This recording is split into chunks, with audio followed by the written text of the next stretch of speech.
Yeah, don't scratch the paint.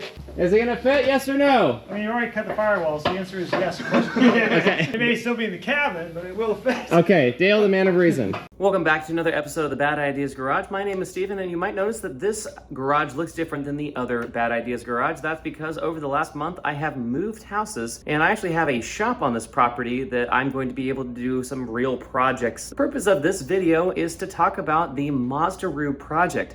I've had a couple of people reach out to me and be like, hey, what the heck happened to this? And it was just yesterday that my buddy Grayson, who currently is housing the Mazda-Roo project, gave me an update about what's going on. It's because he is the one that's currently working on it, while I am focused on the dad life and moving and starting the new term as an academic, all those fun things. So in this video, we're gonna go through some footage from not this summer, but the summer before, of where we kind of got caught up in things and then the current status of that project. Stick around.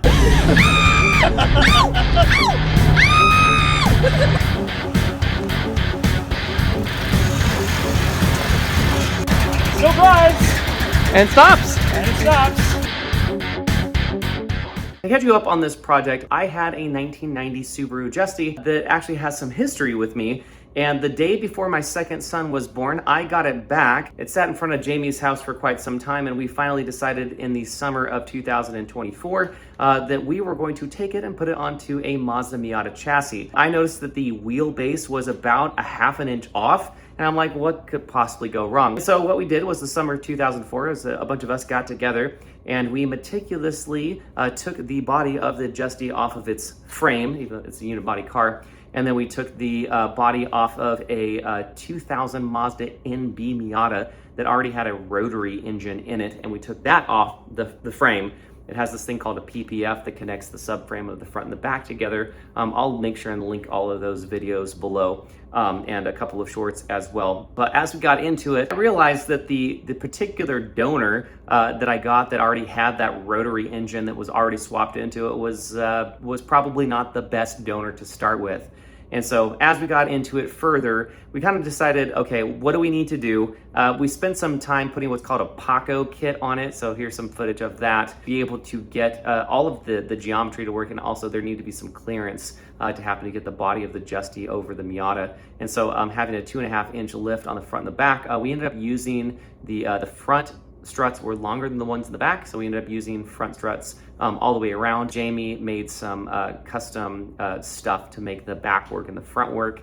And so basically what this video is kind of going through all of that and realizing that, okay, we went through all of this and then we realized we don't really want to have a rotary. So I ended up getting a 2000, gosh, I think it was a 2008 Mazda RX-8 as a donor car, because the rotary setup that was almost complete on mine really wasn't. And so what I ended up needing was a complete like wiring harness and everything, and I ended up getting that from my buddy Steve.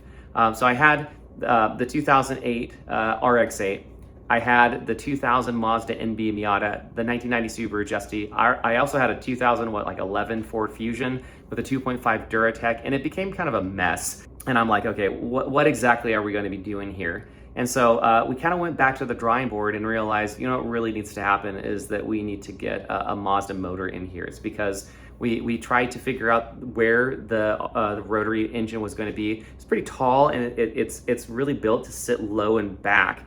And when we ended up doing that in the Justy, it ended up sitting like way far and way back, and like inside of the cabin. Like we got the engine in, and it was in the car, and we realized that's really not what we wanted to do. And so we kind of went back to the drawing board. That also kind of put a pause on the project, and then life happened.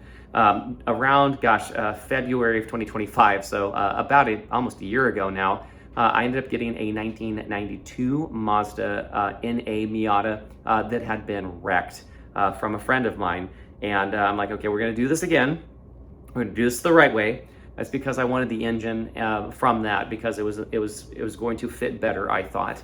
And so we ended up taking the engine out of the NA Miata, and we put it into the Justy, and it seemed like it fit much better. And then again, life happened, and it kind of sat there for quite some time. And it ended up going over to my friend Grayson's house, and it's been sitting there ever since. But the project is still moving forward.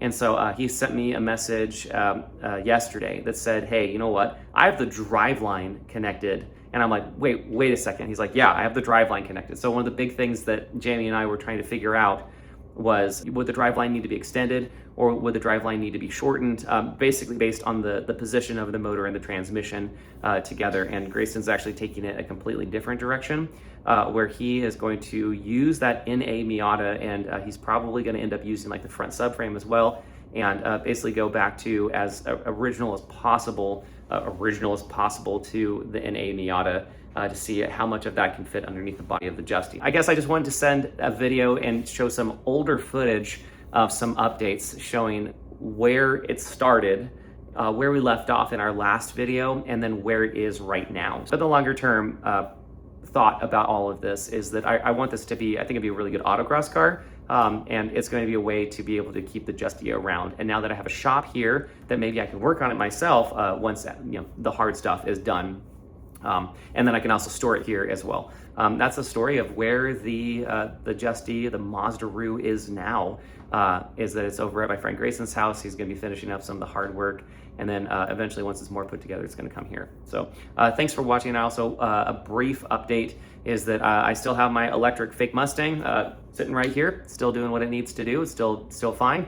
We put 18,000 miles on it this year, and besides having a little bit of an issue with a local dealer, no problem. I'm still driving my 2017 Mazda 3 GT, no problems, almost hitting 100,000 miles with that. But the more interesting projects is that I have the 1981 Subaru. That thing is just doing just great. Hopefully this year, 2026, I'm going to fix the accelerator pedal issue, because right now it only goes to 62% throttle with the EJ22 swap that's in there. Of course, I would love to get the 100% throttle. I have the 1981 Jaguar with the 350, the Vortex swap, that is going to be at the garage here coming soon. That thing does run. It's just got a carburetor rebuild. I haven't driven it yet, so we're going to see how that goes. And then right now, Andrew Owen, this is the content I've been producing more recently, is he's putting an E55 AMG engine into the C43 AMG. It had some seals that had blown. Coolant was getting into the oil passages, and so it looked like it was a head gasket failure. It looked like milkshake that was in there, which was wild.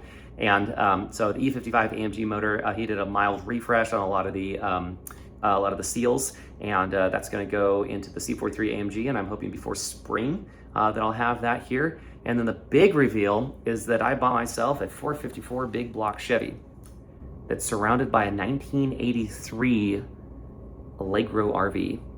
Yeah, it's gonna be beautiful. So that's what we got going on in the Bad Ideas Garage. We'll catch you later.